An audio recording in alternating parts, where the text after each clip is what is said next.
What is up, guys? Agent Element here. So the Division is finally here and we have all hopefully been activated. Now, a lot of server problems did occur throughout the night. Nightmarish flashbacks of Street Fighter V and Elder Scrolls Online. Fortunately, it only took about 2 or 3 hours for the server issues to subside, at least for the PS4. I was able to get in and activate my agent. So in this video, I want to go over a few day one tips to help fellow agents who are, number 1, new to the Division, and 2, new to the MMO shooter genre.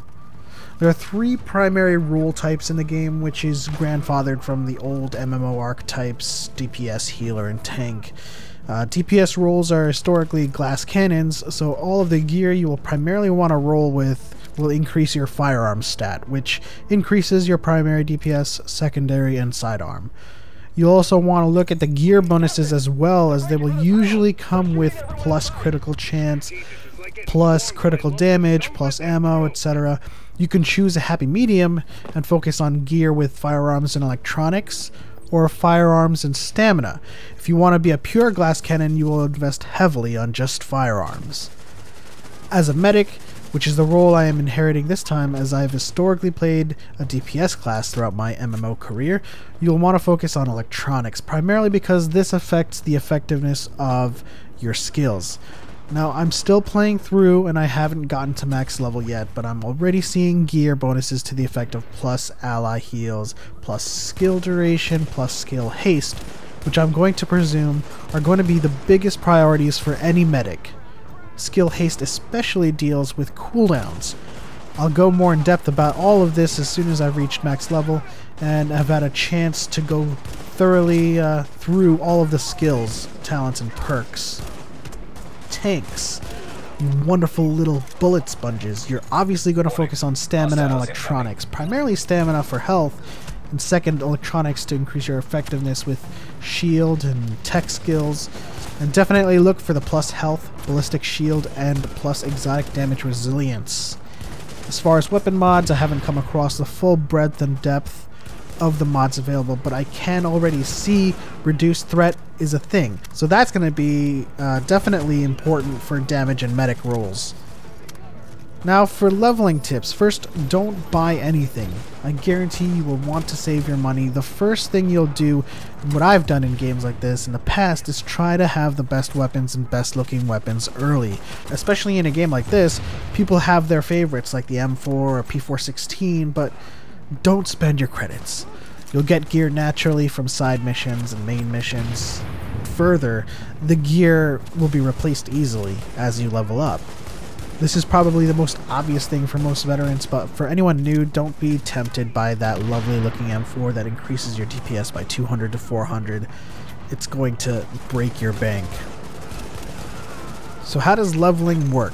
In most MMOs, you have quest hubs and boards that have side quests that give you XP. That much is the same in the Division. Each zone has level ranges and each zone has a safe house. The best thing you can do is go to the safe house of the zone that is in your level range and talk to the JTF officer. They will provide you with all of the encounters and side missions you can do. So do all those encounters, do those side missions, and you will get gear and you will start leveling up with ease. And you just go from safe house to safe house and do all of that, and that's how you will level up primarily in this game. Now, the reason I went over the rules in the beginning is to provide context for how you will decide to unlock upgrades for the separate wings in your base of operations.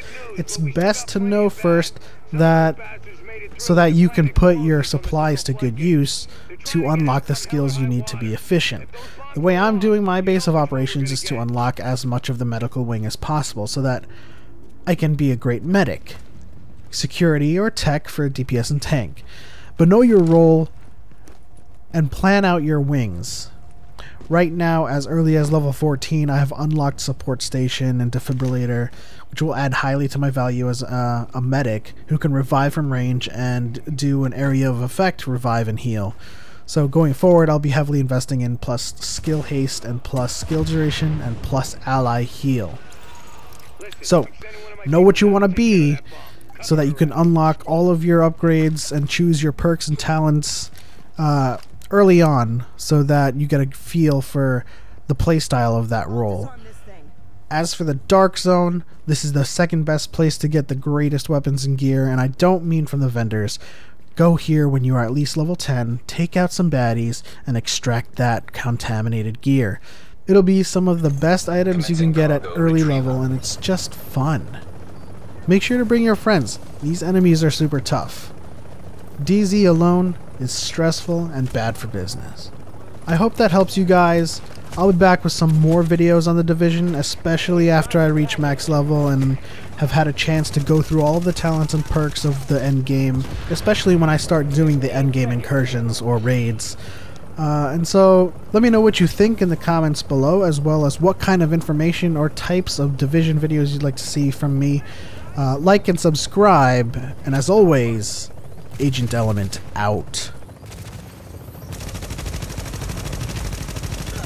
Package is secure. Extraction complete.